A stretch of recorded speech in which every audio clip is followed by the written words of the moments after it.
All right, Jeff, the idea is so fun and cool. Can you talk about the concept? Yeah, so the idea for Truth or Dare came from Jason Blum. I had a meeting with him and he said, do you want to make a scary movie called Truth or Dare? And I said, yeah, do you have a script? What do you got? He said, we got nothing, we got a title. And right on the spot, I pitched him the opening scene where Giselle sets that woman on fire. And he's like, that's great, what happens next? And I said, I don't know. So I got together with my friends, Chris Roach and Jill Jacobs. Chris wrote Nonstop, the Liam Neeson movie for me. And we just started spitballing ideas and we came up with a script. And it just looks like so much fun on the screen. I mean, it must have been so much fun to make.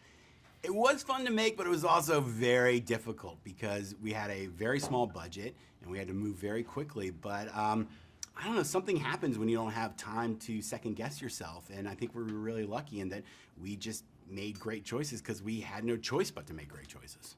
And the choices are so interesting because you think like this is going to be one of those horror movies, but it's not just a horror movie. I think you guys made a lot of really interesting emotional choices too. Can you talk about that?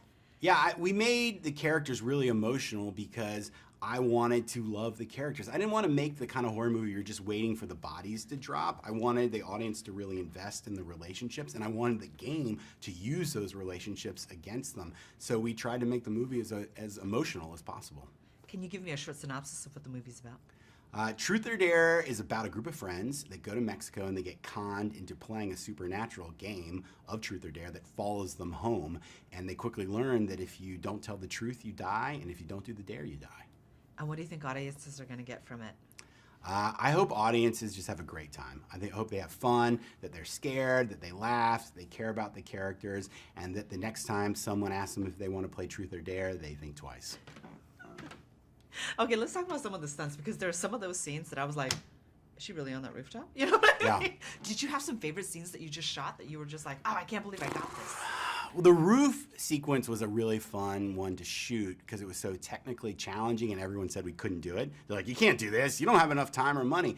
But I had a great team and we figured it out. And Sophia Ali, who plays Penelope, was game and had no fear, even though she looks really scared up there.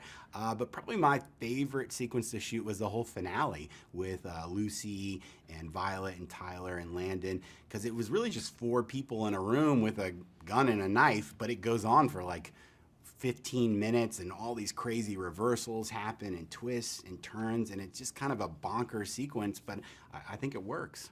And it was so intense and so real too. And speaking about that intensity, the actors, Lucy and Tyler, I mean, everyone just brought their A game, didn't they? Yeah, they really did. And again, we couldn't have made the movie if they didn't. We just didn't have the time for messing around. And I was so lucky to have leads like Lucy and Tyler because they came to our movie with so much experience. They've been on their shows for years and years and years and years. So every take they just delivered. First take, boom, they hit it. And I needed them to do that. Otherwise, we wouldn't have made the schedule. I know you're talking about how difficult it is to make a movie with such a tight deadline and such a tight budget. What have you learned from this experience of working like this? What I've learned from this experience working with Jason, making a movie with a micro budget, is that I love it.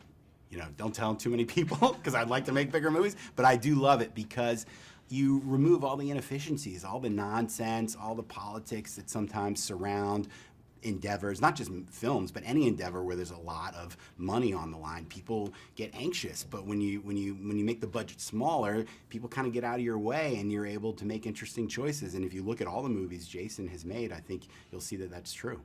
Is this your dream horror movie to make? I don't know if I'd call it my dream horror movie, but I really enjoyed it and I'm really proud of the film and I think people are gonna like it. Perfect. Thank you so much, Jeff. Thank What a pleasure. You.